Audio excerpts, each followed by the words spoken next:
यही बात अगर सिवाहिनी की जनता ने किया होता जाति की, तो आज तो सिवाहिनी का विकास नहीं हुआ होता। और आप भी तो बैलगाड़ी पर ही आई थी ससुराल पहली बार। हाँ। यूट्यूब में मैंने देखा था जी, बैलगाड़ी पर मतलब पहले तो फंस गया कीचड़ में, फिर बैलगाड़ी में बैठे, बैलगाड़ी में फंस गया। तो हुआ कि अब सामान उठाओ, डालो सिर पे और पैदल चलो, चप्पल संभालना मुश्किल था, ये स्थिति थी।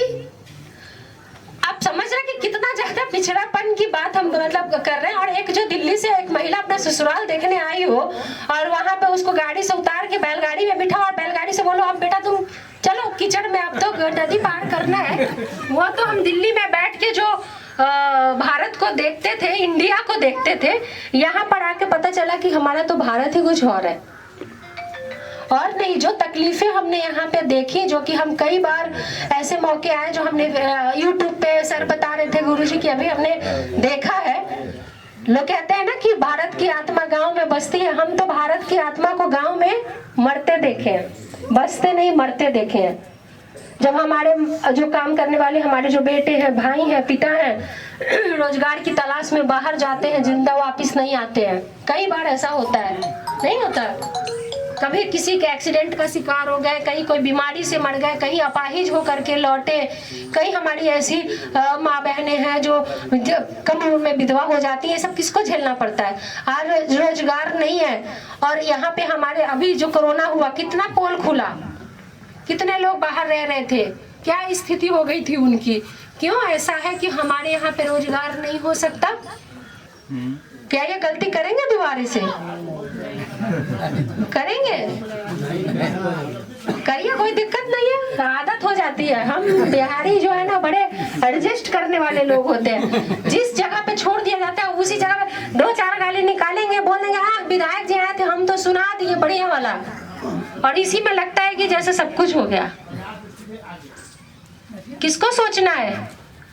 आज हमारे बच्चों का भविष्य सुरक्षित रहे, उसे सही शिक्षा मिले स्कूलों में। जब हम अस्पताल में जाएं तो हम ठीक होकर के लौटे, हम मर के नहीं लौटे। आज सरकारी अस्पताल का हालत ये हो गया है कि वहां पर मरने के लिए लोग जाते हैं। नहीं हो गया ऐसे हालत? बोलते भी हैं कि प्राइवेट अस्पताल में जाओ तो जायदाद चली जाती है, सरकारी अस्पताल में जाओ तो जान चली जाती है। नहीं है हकीकत? क्यों नहीं है डॉक्टर यहाँ पे अस्पतालों में? क्यों नहीं है डॉक्टर? ये सवाल कौन पूछेगा और किससे पूछेगा? आज हमारे किसानों को सही मूल्य पे अनाज नहीं बिक रहा, कौन पूछेगा? आज हमारे यहाँ पे क्यों ऐसा है कि आज हमने फसल कटाई की और फसल कटाई से पहले वो अनाज हमें बेच देना पड़ता है, क्योंकि हम 1 घंटा भी रिस्क नहीं ले सकते, हमारे पास साधन नहीं है।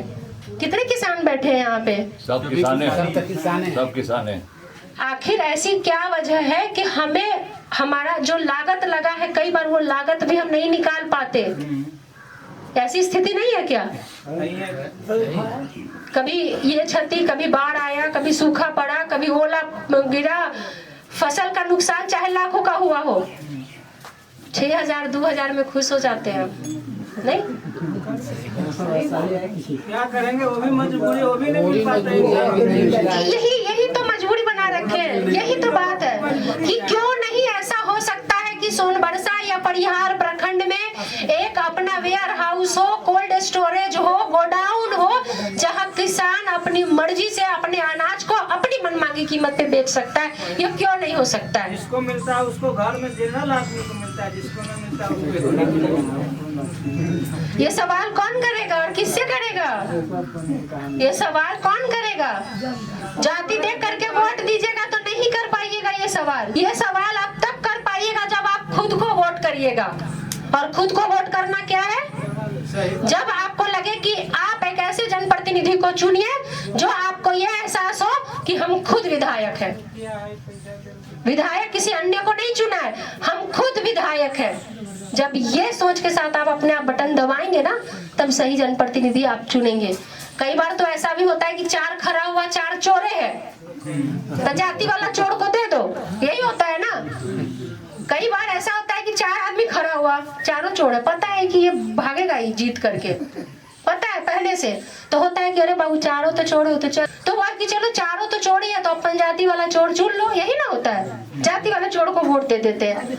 ऐसा कम ही होता है कि आपके दरवाजे तक किस्मत कई बार दस्तक देती है, आपके दरवाजे को खटखटाती है, आप दरवाजा बंद कर लेते हैं, नहीं पहचानते हैं कि ये हमारी किस्मत है, ये हमारी किस्मत का दरवाजा खोलेगी। सिवानी पंचायत की जनता ने पहचान लिया था। समझ रहे क्या बोल रही हूँ? सिवानी पंचायत की जनता ने पहचान लिया था कि उसकी किस्मत कहाँ से खुलेगी।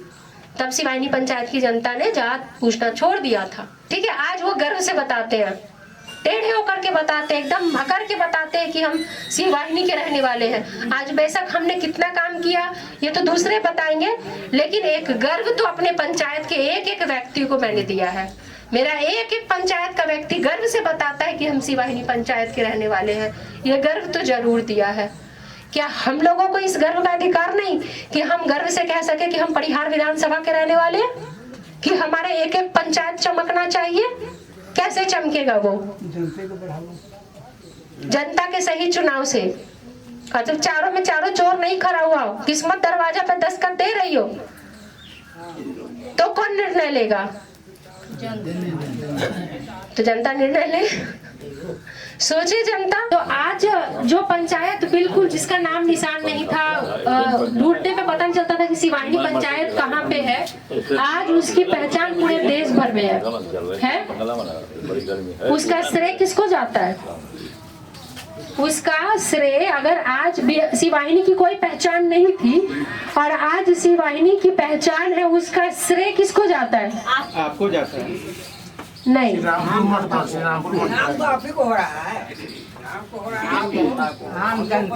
सिवानी का वो उसका श्रेय जाता है वहाँ की जनता को। उन जनता को जाता है जिन्होंने ये नहीं देखा कि 14,000 की आबादी में मात्र 40 वोटर जो हैं वो इनकी जाति के हैं। आबादी कितनी? 14,000। मेरी जाति का वोट कितना? 40। सबसे पहले जनता ने क्या किया? वहां की उस चीज को कुचलने का काम किया जो किसी के दिमाग को कुचल देता है। जातीयता इस तरह से हावी है आज हमारे समाज के ऊपर कि पूरे साल 5 सालों तक हम रोते हैं कि हमारे पास चलने को सड़क नहीं है, अस्पताल में किसी तरह की व्यवस्था नहीं है, हमारा बच्चा स्कूल में जाता तो है लेकिन शिक्षा सही लेकर के नहीं लौटता क्योंकि पढ़ाने वाले नहीं है। लेकिन आज सिवाहिनी क्या क्यों हिम्मत नहीं होती है ब्लॉक में जाए? आप वहाँ पर टाइट है, नहीं लेते हैं और न लेने देंगे। वहाँ पर जाते हैं कि सिवानी पंचायत न खाएंगे न खाने देंगे। हमने बोला था पंचायत में पहुँच के कि जो जितने भी दलाल तरह के लोग हैं वो या तो अपना प्रोफेशन बदल ले, जो दलाल जो भरे पड़े वो अपना रवैया सुधारे, या तो सुधर जाए और जो या तो अपना काम बदल ले। हाँ, तो कई लोग ऐसा हुआ भी दुकान खोल करके चले गए, अच्छा कर रहे हैं। ठीक है, तो ये चीज होना चाहिए ना। हम लोग क्या है, चूंकि अब हम लोग पहले ही सीढ़ी पे अटके हुए हैं, सड़कें ही नहीं है। सड़क के ऊपर बहुत सारी चीजें हैं जो विकास में गिनती होती है। हमारा शिक्षा नहीं है, किस विकास की बात करें? हॉस्पिटल में इलाज नहीं है, किस विकास की बात करें? रोजगार नहीं है, किस विकास की बात करें? हम तो रोड में ही उलझे हुए, रोड ही पूरा नहीं करवा पाए विधायक जी, MP साहब। नहीं, मतलब पहले ही में इतना उलझा दिया कि इंसान सीढ़ी क्या चढ़ेगा। एक आदमी अगर 20 आदमी को तैयार करे, रितु जायसवाल अकेले ये भ्रष्टाचार को खत्म करने की लड़ाई नहीं लड़ सकती है। लेकिन आप सब ये मान ले कि मैं रितु जायसवाल हूँ, मैं रितु जायसवाल हूँ, मैं रितु जायसवाल हूँ, मैं रितु जायसवाल हूँ। हम विधायक हैं, हम विधायक बनेंगे, ठीक है। और हम अपने साथ अगर 20-20 लोगों को भी जोड़ पाते हैं, 10-10 लोगों को भी जोड़ पाते हैं, तो ये आवाज उठेगी या नहीं उठेगी? हमारे वोट से हम किसी गैर को पैदा करते हैं पार्टी के नाम पर, जाति के नाम पर, तो हम ऐसे व्यक्तित्व को पैदा करें जो हमारा अपना रुआ है। मैं अपना रुआ को पैदा क्यों नहीं करूं, जिसका आवाज पटना विधानसभा में गूंजे, चाहे वो पक्ष में रहे चाहे प्रतिपक्ष में रहे, सरकार के पक्ष में या प्रतिपक्ष में, और वहाँ आवाज बुलंद करके, क्रांतिकारी आवाज बुलंद करके, और इस परिहार विधानसभा में नो कमीशन परिहार विधानसभा और विकास की गंगा बहे। मैं ऐसे औलाद को क्यों नहीं पैदा करूंगा?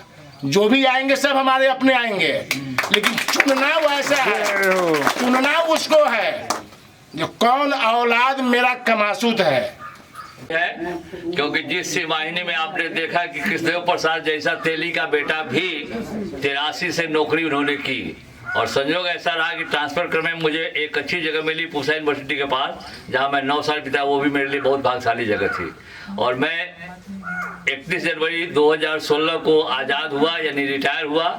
लेकिन दुख की बात है कि जिस रितु जी का नाम हर जगह फेसबुक जहाँ तहाँ हर व्यक्ति से सुनता रहा, लेकिन आज मेरे जीवन का सबसे सुनहरा दिन है कि आज हमारे गांव में, इस तपोभूमि में, इस मठ की जगह पर जो सत्य, धर्म और सच्चाई का है, और कहीं भी आप सभी देखते हैं कि सत्य की जीत होती है, क्योंकि सत्य हमेशा परेशान हो सकता है लेकिन पराजित नहीं हो सकता है। क्योंकि जिस वाहिनी की रितु जायसवाल जी है तो उनको जितना अनुभव नहीं। आपकी घर की बहू जो है वह बहू नहीं है, वह शक्ति लेकर के आई है। शक्ति है, दुर्गा है, वह लक्ष्मी लेकर के आई है, जिसके पास आज कहीं से क्या होगा न होगा उसकी चिंता उनके पास है। वही नहीं, वह सरस्वती है जिनकी जिह्वा पर बैठी हुई है। आज दिल्ली से एक सिमाहिनी पंचायत में आने के बाद सिमाहिनी पंचायत के जनता की दर्द को अपना दर्द समझकर जिन्होंने आपने अवश्य सुना होगा, नहीं तो पता लगा लीजिए। लेकिन उस बेटी के दिल में अगर इस तरह की हौसला है कि अगर मैंने पंचायत को, एक पंचायत को सजा लिया, अपने घर को सजा लिया, तो यह कॉन्स्टिट्यूएंसी क्या है जो सोनबरसा और परिहार है, इन दोनों को ऐसा सजा दे ताकि इस दोनों एक कॉन्स्टिट्यूएंसी के वोटर भाई जो हैं कहीं बाहर जाने की जरूरत नहीं हो, और अपना मोबाइल से रितु जायसवाल को ही आप फोन कर दे। आप अपना वोट जो है अपने को देते हैं, रितु जायसवाल को देते हैं। वोट क्यों डालते हैं, नेता क्यों चुनते हैं? काम करने के लिए चुनते हैं। और हम अपना जो वोट डाले उसको कब सफल मानेंगे कि हमने जो वोट डाला वो मेरा सफल हो गया? वो संतुष्टि चेहरे पे कब आएगी? जब आपने जिस उद्देश्य से जिसको चुना है वो आदमी वो काम करे। अगर आपने उसको विकास के कार्य के लिए चुना है और वो विकास का कार्य करे, तभी आप अपने वोट को सफल मानेंगे। सुनने को मिला है सिमाहिनी पंचायत की बात, जो मुखिया जी वहाँ जो है उस पंचायत को स्वर्ग बना दिया है। यह हम लोग जो है मतलब सुनने को मिल रहा है।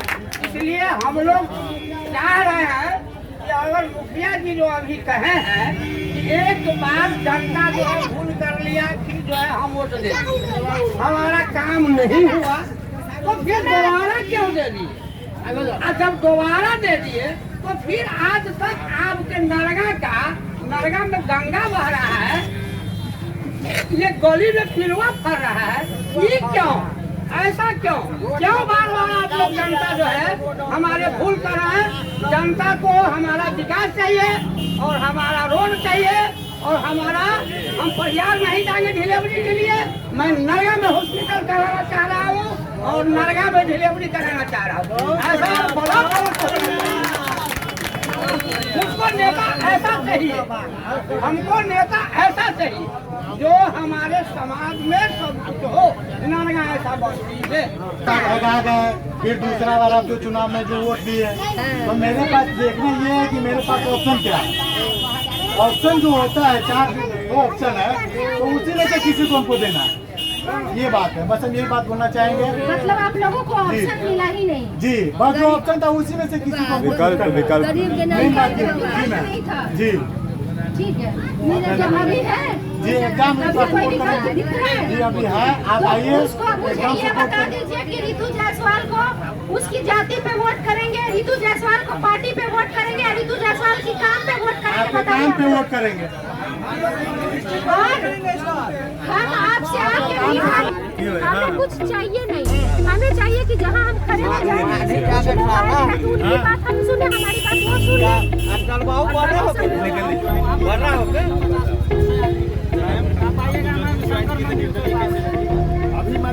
जनता की आवाज है रितु जायसवाल, पूरा बिहार ही नहीं पूरा देश में जानता है। तो हम यही कह रहे हैं कि अगर जनता की आवाज रितु जायसवाल और पार्टी नहीं देगी तो नहीं आएगी। अपनी दलिया आएगा, हम लोग आपको साथ